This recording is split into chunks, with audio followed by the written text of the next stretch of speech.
examined the evidence. At sa mga araw na iyan, doon natin naramdaman ang bigat ng ating ginagawa. May mga sandaling luminaw ang mga sagot at may mga sandaling mas dumami ang mga tanong. We certainly had our ups and downs. We had our inflows and outflows of testimonies and documents. But through it all, one thing remained certain. We never went sideways. Hindi tayo naligaw. Nanatili tayong may direksyon. We move, sometimes slow, sometimes painfully, but always forward towards the truth. Sinunod natin ang konstitusyon. Hindi tayo nagmadali, hindi tayo nag-shortcut. We honored the process. Bawat hakbang, bawat salita, bawat ebidensya, hinarap natin ng buong pag-iingat at pananagutan. Sa paglalakbay na ito, napagod tayo. Sinubok ang ating pasensya, lalo na sa harap ng mga batikos mula sa labas. We saw the press conferences of the Vice President's camp. We saw the petitions filed in the Supreme Court and the complaint filed in the office of the city prosecutor. Opo, maraming hakbang ang ginawa upang pigilan ang prosesong ito. Pero sa kabila ng lahat, hindi tayo natinag. For in the end, it is not the absence of struggle that defined us, but the refusal to lose our way, the discipline to stay the course, and the clarity to never lose sight of where we are going. At noong mga nakaraang pagdinig, we have seen the evidence. Ito ang mga nakita at narinig natin. Una, ang testimonya ni Ramil Madriaga na base sa ebidensya, mas kilala sa pangalang Sir Ram. Pangalawa, ang mga misteryosong envelopes at ang mga questionableng resibo. Pangatlo, ang paliwanag ng NBI tungkol sa magkakaibang pangalan, ngunit iisa ang pirma. Pang-apat, ang sertipikasyon ng PSA na walang record ang mga pangalang katulad ng Mary Grace Piatos. Panglima, ang COA findings na nag-uutos ng refund na 73 million at 375 million. Pang-anim, ang ulat ng AMLC patungkol sa 6.7 billion na mga transaksyon. Napakalaking halaga na dumaloy sa mga account ng Vice Presidente at ng kanyang asawa. Pang-pito, ang mga natuklasan ni former Senator Antonio Trillanes IV na ang malaking bahagi ng kayamanang ito ay may kaugnayan sa illegal drugs. At ang mas nakakagulat, ang pahayag na ito ay tumutugma sa record ng AMLC. Pangwalo, ang mga dokumento mula sa SEC na nagpapatunay na walang kinikita ang mga kumpanya ng Vice Presidente kahit na natili siyang aktibo sa isa sa mga kumpanyang ito, nang ibig sabihin ay pinagsabay niya ang pagiging Vice Presidente at pagpapatakbo ng negosyo. At nitong huling pagdinig lamang, noong April 29, dalawang bagay naman ang napag-usapan natin. Una, ang selyadong kahon mula sa BIR na sa kabila ng matinding debate, hindi muna natin binuksan. Kahit nasa kapangyarihan naman natin na buksan ito. Sabi nga ni Deputy Speaker Janet Guerin, ang puso natin ay gustong buksan ito. Pero ang isip natin, nagsasabing huwag muna. At dagdag pa rito, nagpahayag si Congressman Benny Abante, hindi porket kaya nating gawin ang isang bagay, ay dapat na nating gawin. At ang pangalawa, ang mga ebidensya ng pagmumura at ang pag-contract ng assassin. Grabe po itong mga ebidensyang ito, lalo na yung video ng Vice Presidente.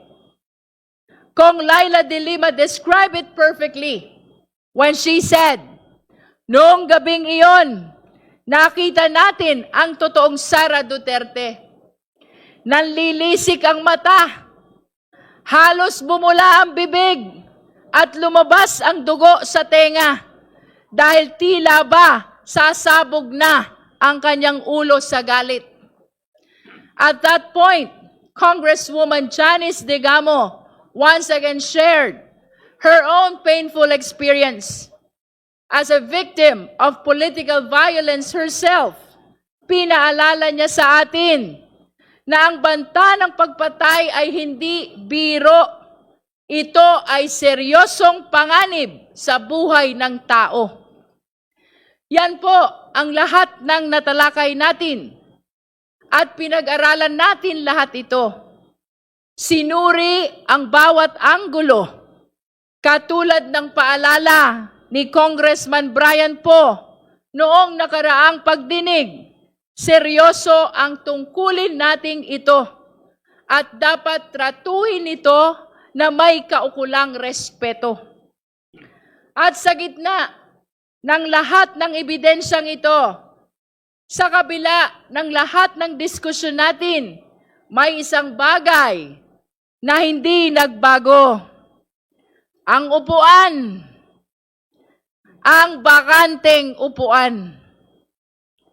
Sa bawat ebidensya, walang direktang sagot. Sa bawat tanong, walang paliwanag. Naghintay tayo ng salaysay mula sa Vice Presidente sa ilalim ng panunumpa. Pero ang tanging humarap sa atin ay ang tahimik, ang isang bakanteng upuan. Ngunit mapagtatanto natin na meron na pala tayong hawak na ebidensya mula mismo sa Kanya. Hindi na natin kailangang tumingin pa sa malayo. We already have a sworn statement. Isang sinumpaang salaysay. Ang tagal na palang nandito. Ang kanyang salin. Isang dokumento, siya mismo ang pumirma. Siya ang nanumpa. At siya ang nagsumite.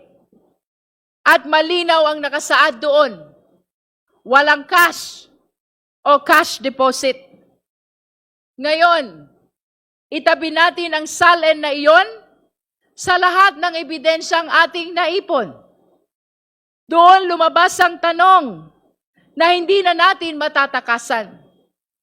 Kapag ang sinumpaang dokumento ay nagsabing zero cash, pero ang official report ay nagpapakita ng bilyon-bilyong transaksyon, saan tayo maniniwala? Kaya naman, noong April 29, the Committee on Justice decided that we have seen enough. No need to extend. No need to give one more chance to someone who refuses to attend. Sabi nga ni Congressman Percy Sendanya, Hindi na kailangan ng makeup class ang laging nagkakating class. By a unanimous vote, this committee found probable cause to impeach Vice President Sara Z. Duterte for culpable violation of the Constitution, bribery, graft and corruption, other high crimes, and betrayal of public trust. That brings us to today. Ngayon, May 4. Kukumpirmahin natin kung anuman ang mga nangyari noong nakaraan sa pamamagitan ng isang committee report. We are therefore here to finalize the committee report along with the attached resolution setting forth the articles of impeachment. Our task is to approve these documents and transmit everything to the plenary. This is our mandate under the rules. Tayo ang Committee on Justice. Bukod tangi ang committee ito dahil sa buong listahan ng mga komite sa Kongreso, tayo lamang ang tanging binanggit at binigyan ng partikular na mandato ng ating konstitusyon. We were given that name for a reason. Today, we hope we have lived up to that name, Committee on Justice. Para sa hustisya, sana naibigay natin ang hustisya sa mga complainant. Hustisya sa Vice Presidente sa pamamagitan ng tamang proseso. At higit sa lahat, hustisya sa sambayanang Pilipino. Sana ay panindigan natin ang pangalan ng committee natin. But more than that, I want to take a moment to acknowledge the people behind this work. Hindi biro ang pinagdaanan nating lahat, lalo na ang kapal ng mga dokumentong binasa at sinuri natin. Sa mga resource persons, salamat sa pagharap ninyo dito sa komite. To our colleagues in this committee, thank you so much. Sa ating secretariat at sa mga staff na hindi nakikita sa camera, pero sila ang naging pundasyon ng bawat hearing. Maraming salamat sa inyong lahat. And to the Filipino people, maraming salamat po sa inyong pagsubaybay. Ngayon, habang tinitimbang natin ang bigat ng mga susunod nating hakbang at ang mga posibleng pagsubok na haharapin natin, may isang katotohanang dapat nating alalahanin. Hindi tayo magsisimula sa wala. Ang bawat hakbang natin ay hindi na pabalik, kundi padiretso sa katotohanan. Malayo pa, pero malayo na. Mahaba pa po ang tatahakin nating landas patungong plenaryo at patungong Senado. Ngunit hindi na tayo nangangapa. Marami na tayong naungkat. Marami na tayong naisiwalat. At hindi natin hahayaang masayang ang lahat ng ito. Kailangang ituloy ang proseso because this is what justice demands. Because only then can we truly achieve accountability. Kapag may public official na nagkaroon ng seryosong paratang, huwag nating baliwalain, huwag nating palampasin. Kapag may kailangang ipaliwanag, Huwag tayong titigil hanggat lumabas ang katotohanan. Let us pursue this to its logical conclusion. Otherwise, the cycle of impunity will only repeat. Because we owe it to the next generation of Filipinos to show them that no one, no matter how powerful, no matter the title, is above the law. Huwag nating hayaang masanay ang ating bansa sa kultura ng pagkalimot. Because if we let up now, we fail the very Constitution we swore to protect. Let us therefore move forward with heavy hearts but clear minds. If the Vice President is guilty, let the truth convict her. If she is innocent, let the process clear her. But let it be done through the light of justice, not the shadows of silence. Ituloy na natin ang huling hakbang ng yugtong ito para sa katotohanan, para sa sambayanang Pilipino. Esteemed colleagues, beloved countrymen, malayo pa, pero kahit papaano, sa totoo lang, malayo na. Maraming salamat po. At this juncture, may we direct the committee secretary to manifest to the committee whether the committee report, the attached resolution, as well as the articles of impeachment have been sent to the members of the Justice Committee, the respondent Vice President, as well as the complainant.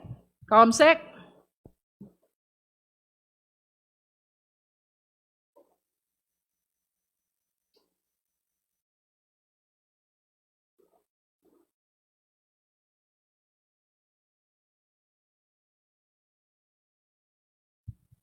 Thank you, Madam Chair. We confirm that the committee has forwarded the articles of the committee report, the House resolution setting forth the articles of impeachment to all members, regular and ex officio, of the Committee on Justice.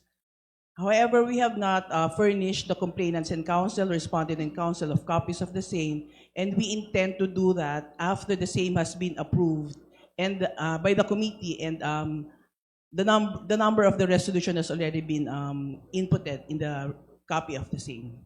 Thank you, Madam Chair. Madam Chair, The Honorable Chel Jokno is recognized. before we proceed to the consideration of the report and draft resolution, may I be allowed to make a brief manifestation? This is all in conjunction with the Chair's opening statement. You may proceed, Honorable Jokno. Thank you, Madam Chair. Sa panahon ngayon na maraming tayong kinakaharap na problema, sobrang pagtaas ng presyo ng bilihin, itong mababang pasahod at yung krisis sa Middle East, marami pa rin nagtatanong o meron pa rin nagtatanong kung bakit ba itong impeachment na ito? Ito ba'y aksaya lang ng oras ng mga lingkod bayan? Of course, alam natin na ang kaduluhan ng impeachment ay pananagutan. Pero kailangan siguro natin bigyang diin na ito ay isang hindi ordinaryong proseso. Ang impeachment ay likha mismo ng ating konstitusyon para magkaroon tayo ng isang mabisa at mabilis na mekanismo, hindi lang sa pananagutan, kundi para malaman kung tampat o hindi ang isang lingkod bayan na napakataas ang kanyang power at responsibility. Kasi po, pag hindi tampat ang lingkod bayan, ang resulta ay korupsyon. Ang bawat pisong nawawala sa korupsyon na napupunta sa bulsa ng isang opisyal ay pisong ninanakaw sa pinahirapang pera ng ating mga taxpayers. Ang pondo natin ay hindi dapat ginagamit para sa bulsa lang o sariling interes, kundi para sa ikabubuti ng lahat. Deserve ng ating mamamayan ang mga leader na magpapatibay sa ating mga institusyon, hindi lang yung mga magpapabagsak nito o magkapapakorap ng pera ng bayan. And that is why, Madam Chair, impeachment is so important for our nation even in this time of crisis. Hindi po madali ang mga nakaraang buwan para sa mga miyembro at chair ng committee. To determine probable cause, we had to look into every piece of evidence and make sure that we did not miss anything. Kaya dahil dito, I think we should commend our chair, all the members of the Committee on Justice, and all the secretariat as well, beginning with the committee secretary, dahil wala tayong ginawang shortcut, hindi tayo sumuko sa mga banta. We did the work that the Constitution required of us. Kaya po, sa pag-usad ng impeachment case, huwag sana natin kakalimutan. We are doing this para ito sa mga pamilyang nagtitiis sa presyo ng bilihin habang nilulustay ang pera ng bayan. Sa mga manggagawa, mga magsasaka, at mangingisda na talagang nagkakanda, kuba na sa kahirapan pang araw-araw sa kabila nitong nakikita nating korupsyon. At lalong-lalo na para sa mga kabataan natin na nangangarap ng isang magandang kinabukasan at naghahanap ng hustisya at pananagutan. Maraming salamat po, Madam Chair. All the manifestations of the Honorable Jokno are noted by the committee. Now we are formally opening the floor for our agenda for today's hearing. That is the approval of the committee report with the attached resolution setting forth the articles of impeachment. Madam Chair. The Honorable DSJ Suarez is recognized. Madam Chair, insofar as every member of the committee has been given a copy of the committee report, I move for the approval of the committee report and the attached resolution setting forth the articles of impeachment against the Vice President, Sara Zimmerman Duterte. So moved, Madam Chair. Madam Second, Chair. Madam Chair. Madam Chair, Before we take up the motion, let us acknowledge first the Honorable Laila De Lima. Thank you, Madam Chair. Just like the rest of the members of the committee, this representation received the final drafts of the 3 documents: the committee report, the resolution setting forth the articles of impeachment, and lastly, the articles of impeachment itself, which is supposedly to be attached to the resolution setting forth the articles of impeachment. Since yesterday, I submitted to the committee secretariat piecemeal certain proposed revisions or corrections on these 3 documents. And this morning, I again submitted to the committee secretariat and even to the office of the Honorable Chair the final set of my proposed revisions or corrections, consisting mainly of clerical or typographical errors and even some substantive errors, but mostly clerical or typographical errors for the consideration of the committee before the final approval of the same. Thank you, Madam Chair. Madam I would have Chair. wanted to make a manifestation individually of those proposed revisions, but it might take time. So I'm just making that general manifestation of my submission of those proposed corrections or revisions. Thank you. In response to the Honorable De Lima, may we place it on record that all the requests for clerical and typographic corrections to the committee report have been adopted already by the Secretariat, only that we do not have the luxury of time to reproduce to such number of copies to provide all members present today with a revised copy of the committee report. But let it be placed on record that all the requests for corrections of clerical and typographical error have been adopted by the Secretariat.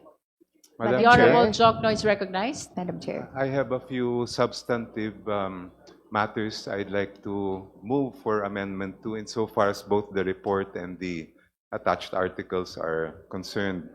First, Madam Chair, on page 7 of the draft House resolution, it states at the bottom of page 7, and I quote, Respondent Vice President Duterte committed culpable violation of the Constitution and betrayed the public trust by committing plunder and or malversation, graft and corruption, and other high crimes, and I emphasize this part, in amassing and converting the amount of not less than 100, I'm sorry, I'm referring to page 6, I stand corrected, which states that the Vice President committed corruption, etc., in amassing and converting the amount of not less than 500 million pesos from the confidential funds allocated to the Office of the Vice President for the years 2022 and 2023. Madam Chair, my concern here, and I'm making this motion to make this consistent with the attached articles, is that if you look at the record of the Commission on Audit, the first 125 million pesos given to the Vice President in 2022, only 73 million pesos of the 125 million was disallowed. And that was also the subject of the appeal made to the Commission on Audit and Bank. If we say not less than, we may be able to prove that there was amassing and converting of around 435 million, if my addition is correct, but it may not reach the amount of 500 million. So to avoid any technicalities later, that there may be objections that we did not prove not less than 500 million, I move that we simply adopt what the language found in the attached articles of impeachment, which state, and I quote, systematic misuse, misappropriation, and irregular liquidation of confidential funds amounting to 500 million, etc. That way we cannot, we will avoid any kind of technical objections to the draft resolution.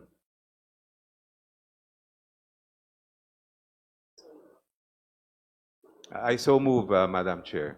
Second.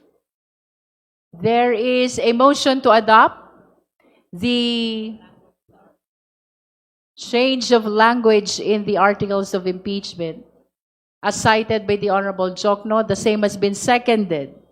Is there any objection? Madam Chair, point of order. There was a pending motion, and then now there's another motion. Should we first withdraw the first motion and then proceed with the other? Madam Chair, insofar as I was the one that moved for the first motion, I therefore, we consider first the proposed amendment before we act on my earlier motion. For the record, the earlier motion for the approval of the committee report with the attached resolution setting for the articles of impeachment has been withdrawn. Now let us take up the motion of the Honorable Jokno. There is a motion for the change of language in the articles of impeachment Point of information, Madam Chair. in the committee report so as to make it consistent to the documents of the Commission on Audit. I'm sorry, Madam Chair. So as to make it consistent with the attached articles of impeachment. With the attached articles of impeachment. The same has been seconded. Is there any objection? Hearing none, the motion is granted. The Honorable Ko is recognized. Madam Chair, I'm sorry, just one more, if I may. This has to do with the page 4, bottom to page 5 of the attached articles If of I impeachment. may interrupt Honorable Jokno, you can manifest or raise the motion to include all subject matter of your correction so that we will approve it in one motion only. If I may, Madam Chair, this pertains to another matter contained in the articles itself that are attached to the House resolution that we are to approve Okay, this morning. please proceed, Honorable Jokno. Very briefly only, paragraph, at the bottom of paragraph 5 of the articles of impeachment, It states, the foregoing scheme is amply established by documentary records, etc., including the following. And at the top of page 5, it states letter A, records of hearings before the House of Representatives Committee on Good Government and Public Accountability bear multiple sworn testimonies attesting to irregularities in the handling of confidential funds.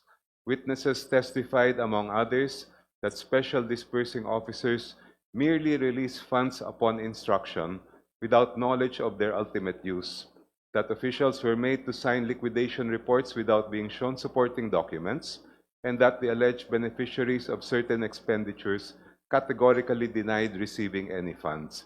If I may, Madam Chair, if we go back to the records of the testimonies taken before the Committee on Good Government and Public Accountability, it was admitted by no less than the Special Disbursing Officer of the OVP, Ms. Gina F. Acosta, that on December 20, 2022, she turned over 125 million pesos in cash in confidential funds in 4 duffel bags to Colonel La Chica, who is not in the regular or proper chain of disbursement.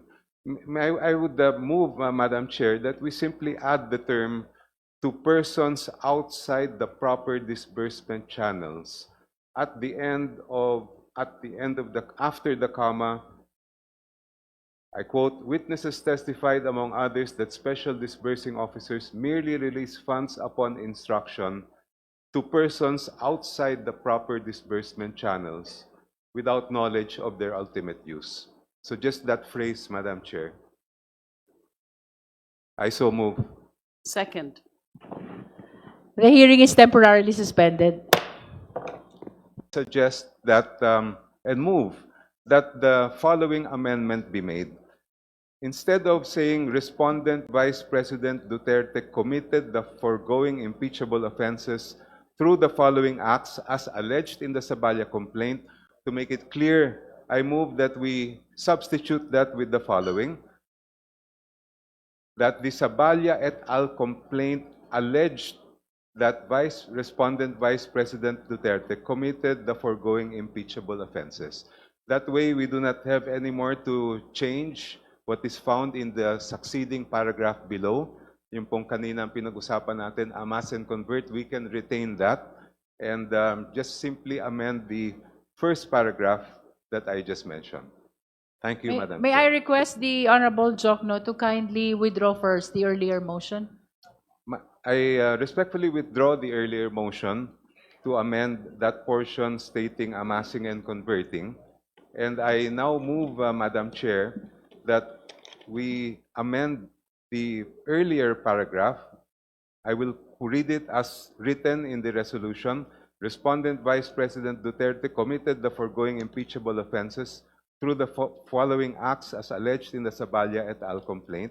I move that that sentence be amended as follows.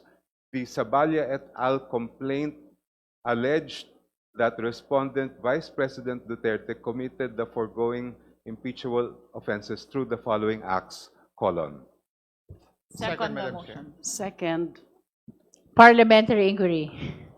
Parliamentary status.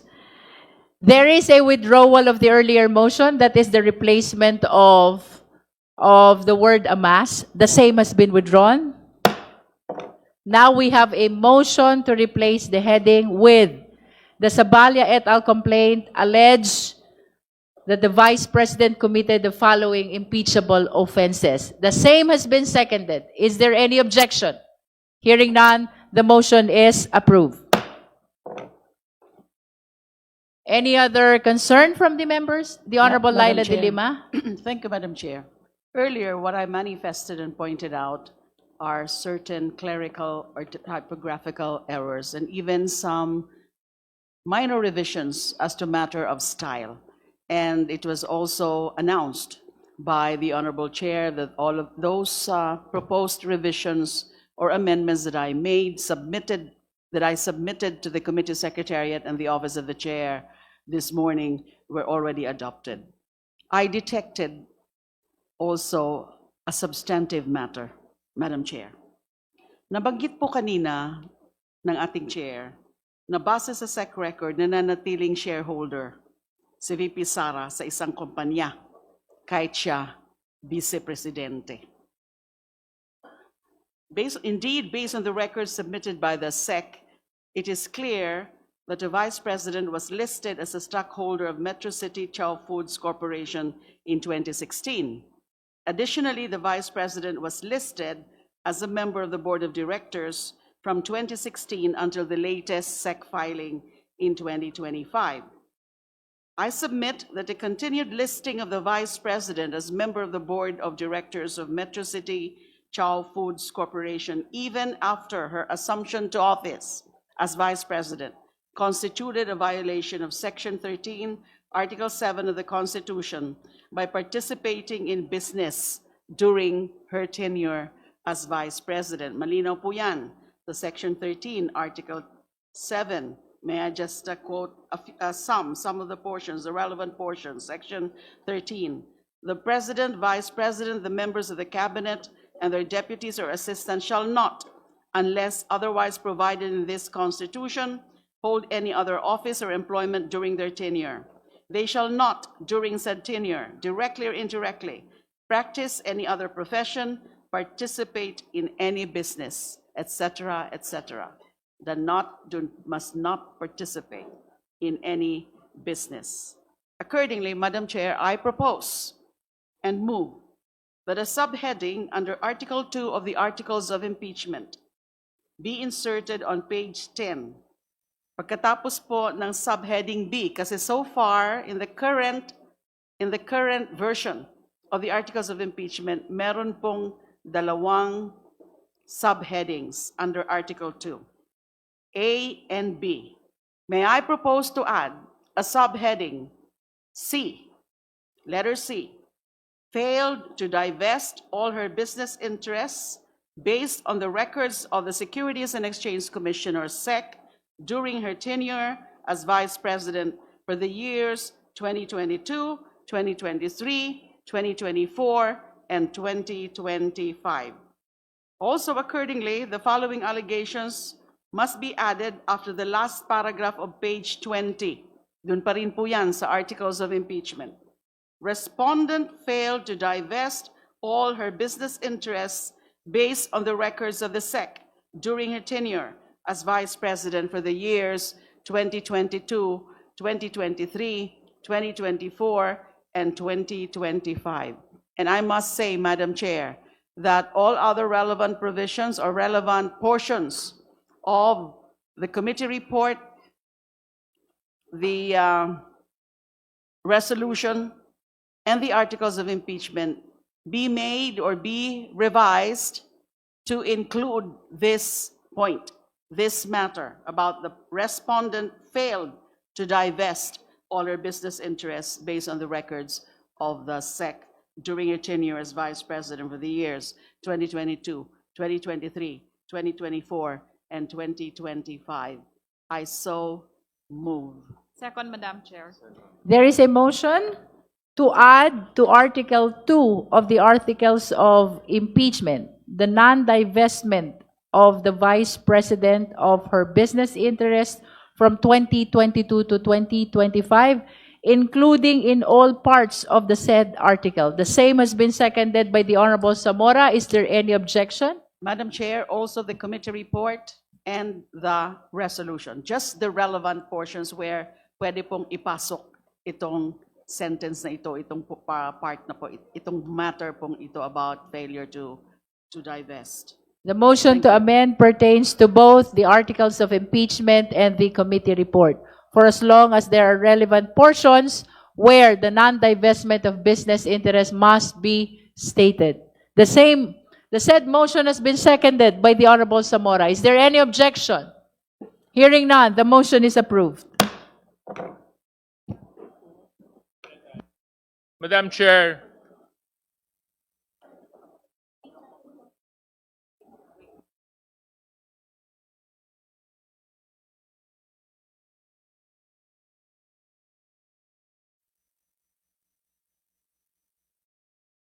Hearing is suspended.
Hearing is resumed.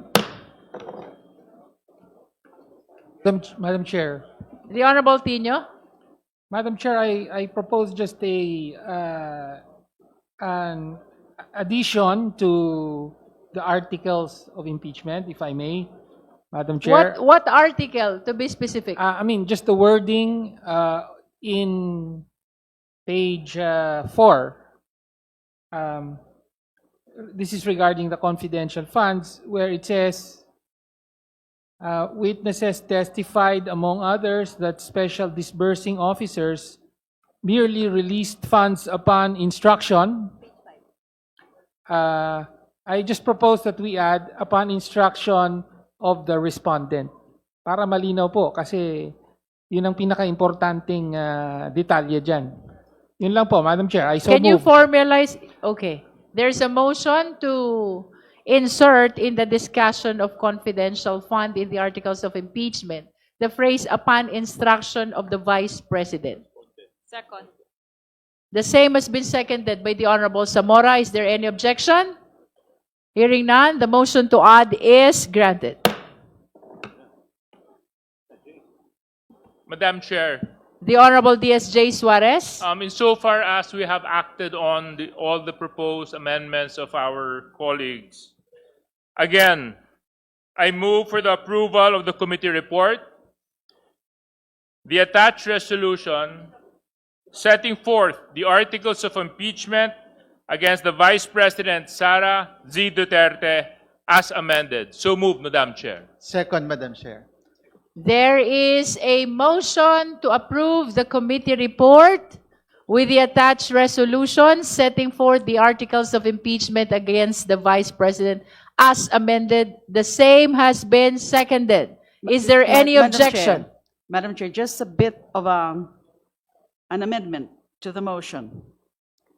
What's the pleasure of the Honorable De Lima? Can we add with the attached articles of impeachment? We Because are following the wordings of the rules of impeachment, Yes, which the says attached, setting forth the the articles of articles of impeachment. impeachment. So no need to specify with the attached. I don't think articles of it is impeachment. needed. Thank you. We're following verbatim what is provided in the rules of impeachment. Is there any objection? Hearing none, then it means that this is unanimously approved. But again, for purposes of accuracy of the record, may I request the justice members present to raise their hand to show support in the approval of the committee report, the attached resolution setting forth the articles of impeachment as amended. Please raise your right hand.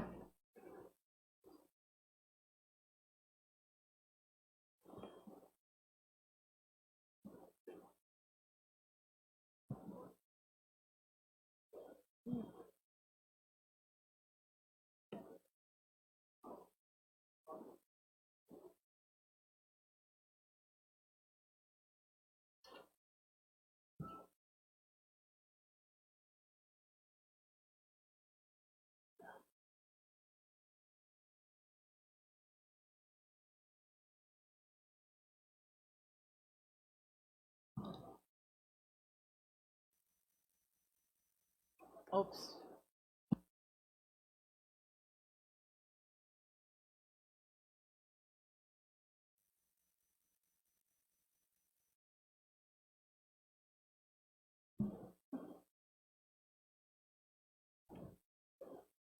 You may put down your hands.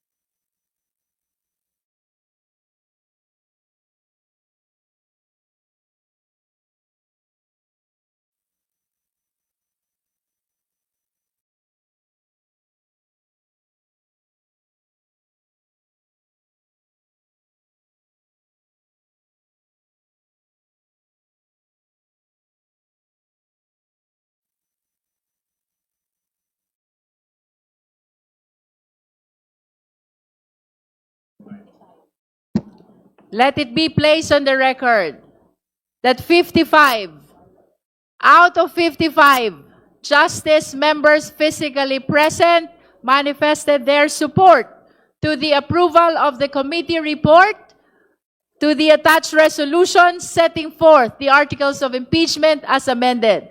The chair therefore declares the motion unanimously approved. Madam Chair. Madam Chair. The Honorable Ko.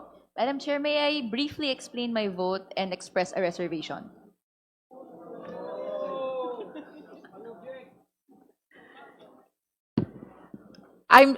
Like how many minutes will it take? Maybe 2. 2 minutes. Okay, you may proceed. Thank you, Madam Chair. Madam Chair, over the weekend, as the articles of impeachment and the report is also being finalized, this representation sent over comments on substantive matters to specifically on the wordings of political destabilization.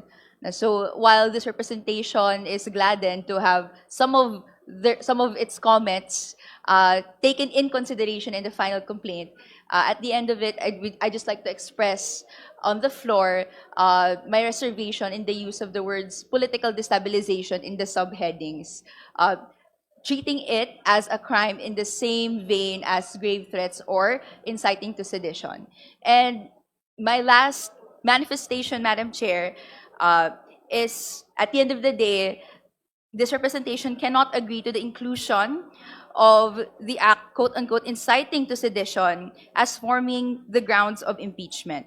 And the bigger reason is political, which is that it is being used unfairly and unjustly to critics and activists, as the Philippine law broadly defines the crime as any speech in any form that generates hate, quote-unquote, against government or any of its officers.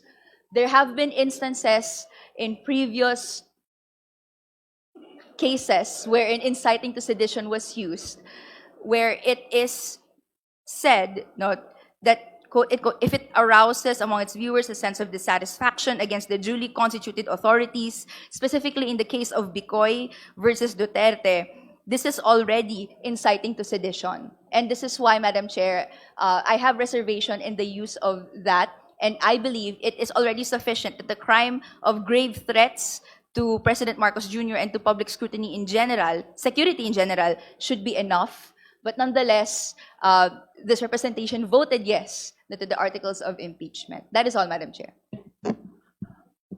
The manifestation of the Honorable Ko is noted. Pursuant to Section 9 of the House Rules of Procedure in the impeachment proceedings, the committee report, together with the resolution setting forth the articles of impeachment as amended and as approved, shall be submitted to the House and shall be calendared for the consideration by the House within 10 session days from receipt thereof.